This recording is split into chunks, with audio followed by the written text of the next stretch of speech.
So yun guys, magandang hapon sa lahat. Meron tayong bagong build na gatab. So yan, medyo hindi ordinary yung gatab kasi meron siyang 3mm na brass guard. Ito yung pambukol, dulo ng tang, yung naka-stock handle tayo. Puro yan guys ni karta.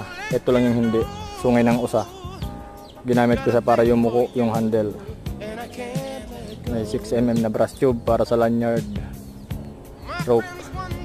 Naka acid etch yung kulay. Lip spring yung steel. Face covered naman, pure malatapay wood. Naka mikarta rin yung belt loop nya. So ito na siya. Ganda yan guys.